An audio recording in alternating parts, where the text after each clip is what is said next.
The other thing is with that fragile tissue, with the steroids, which is going to block the immune response, they're at really high risk for wound complications. So infection of the wound, dehiscence of the wound won't heal and they get a hernia, all kinds of problems with the wound. So you have to watch them. Because they're on steroids, they're not going to have an inflammatory response. So sometimes it's difficult to assess if they have a problem, because they won't have as much pain if they have a problem as a normal person, because their body doesn't get inflamed. And so you just have to keep that in mind with them, that they're just going to take longer to recover. The other thing that's really critical to these patients, we talked about that risk of them being low steroid. You need steroids for a stress response. If you don't have steroids, basically your adrenaline doesn't work, the noradrenaline doesn't work, your body can't regulate glucose, and you crash. So any patient that's had adrenal surgery, any patient that's been on prednisone for long periods of time and has been dependent on it for long periods of time, we worry about them going into an adrenal crisis when they have a stress, if they don't have enough steroids to support their body. It looks like shock.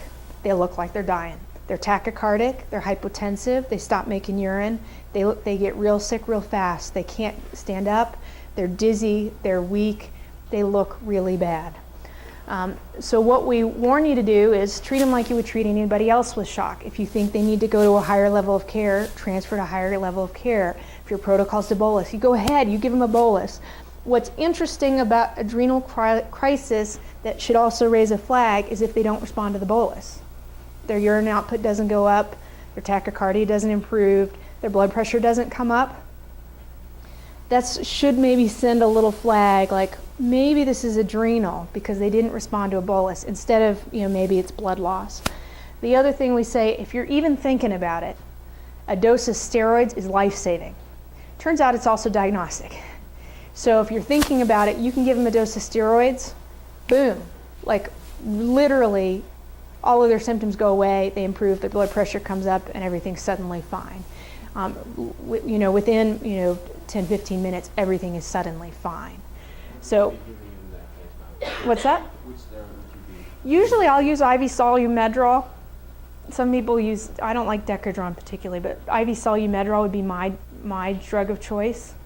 Would they have it sort of as part of the law then? Probably not. It's one of those things where you have to just be thinking about it and have a doctor that's thinking about it or you're thinking about it. And you say, what about steroids? Do you think steroids would help? For most patients, if it's not steroids, the steroids aren't going to help, but they're probably not going to hurt too much if somebody's that sick. And again, this is diagnostic and therapeutic and life-saving. So you can if you're not sure, let's throw an extra 100 milligrams of steroids at them and see what happens. They should be better 15, 20 minutes. I mean, it's pretty fast. If they're not, you have to keep looking for what else is going on and you just keep treating the patient. But I throw that out there for Cushing's patients, post-op adrenal patients, big deal. This can be true of somebody that has bad asthma, that's been on steroids for years and years and years. We certainly have blood testing to look at how well the adrenal glands can respond. That blood testing doesn't come back fast. It's not going to help you make a decision. That's going to take you a day or two to get the blood testing back to figure out how well the adrenal glands are working. You'd rather just give them the steroids and see if they get better.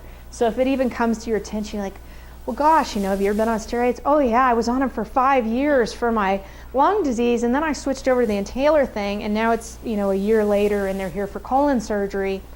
They can still be low steroids. It sometimes takes the adrenal glands years to fully recover. So we might get them to the point where they're off steroids, but if they had another stress, they may need extra again. It may not be enough that they can respond to a stress.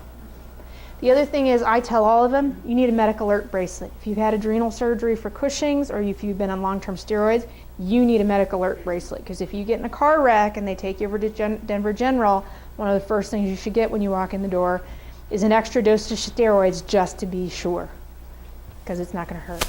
Do you see this condition in children? Mm-hmm. You do. And there are patients that have true Addison's disease where it's an autoimmune destruction of the adrenal glands. And yes, we do see it in children. I also operate in children. So we take out adrenal glands in children for adrenal tumors in children, and they have to be on chronic steroids. And the nice thing is when you know somebody's had adrenal surgery, or I think we had a patient up here not too long ago where we took out both adrenal glands, this is the hormone we have to replace. We also replace the aldosterone. We have a pill equivalent for that. They just need a little bit of that, not a big deal. This is a big deal. We train them how to figure out their own symptoms at home. So they know when to double their prednisone. If I don't feel good, or I'm getting a cold or a flu and I have, the symptoms of, I'm starting to get abdominal pain and I feel really woozy when I wake up and it's hard to get out of bed, they take an extra dose of steroids. They know, and they learn how to manage it at home. And the parents of the children can learn how to manage it at home with the kids as well. The other thing we'll sometimes prescribe for these patients is injectable doses of steroids that can sit in their fridge. So they get a vicious flu, they can't keep their pills down, they're vomiting at home, they can give themselves an injection at home and then manage their own steroids. But we tell them all, if you can't take your steroids, if you don't have an injection or you're not getting better, you need to be in the emergency room. And so we do a lot of teaching with them. We give them handouts. Again, we recommend the medical alert bracelet. We spend a lot of time working with these people to self-educate them, because if they don't tell you that they've had an issue with the adrenal gland and they show up in the ER and they're vomiting and they're low blood pressure and nobody knows what's going on, because low adrenal, they can look like the flu with low blood pressure, high heart rate, abdominal cramps and pains, they're vomiting. Really, sometimes all they need is an extra dose of steroids. Other questions?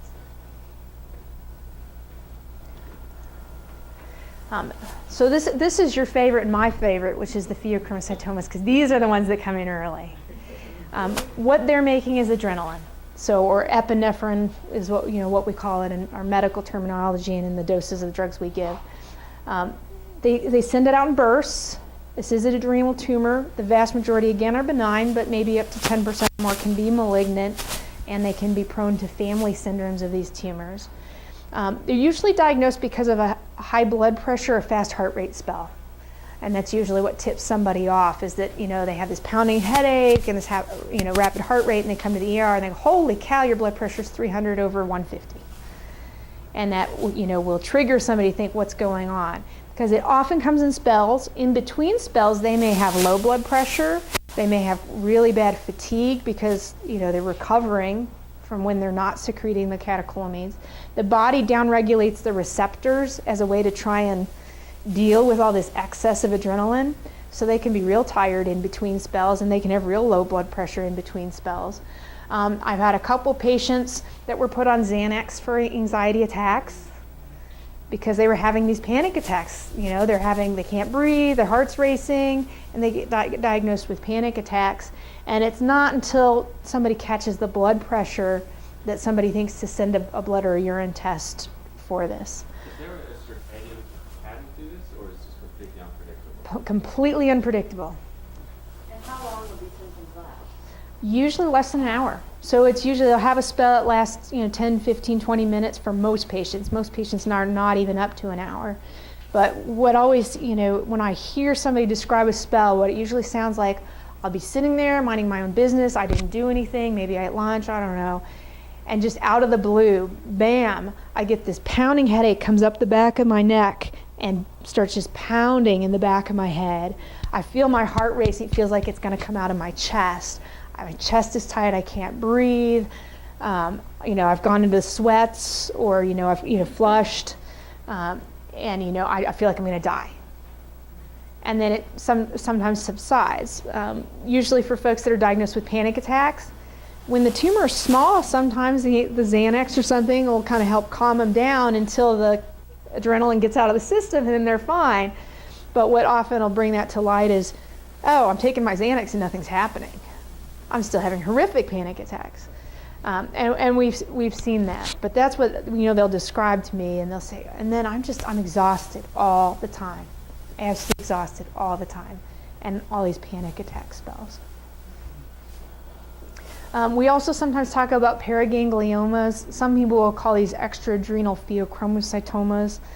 It just means it's in a different spot. It's not in the adrenal gland itself. It can be in these little, what we call paraganglia, or little sympathetic nodules that run down the back of the spine. They sometimes can be in the bladder. They can actually be in the heart and other places. I like to distinguish them and call them paragangliomas because they arise from a different, tissue. It's similar tissue, but because it's not in the adrenal gland, it can't make epinephrine.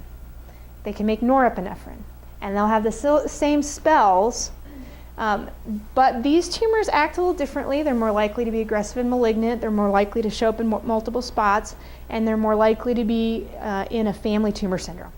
So they tip us off that there's maybe a gene problem or something else wrong. And so I like to distinguish because where they are really affects what they can secrete.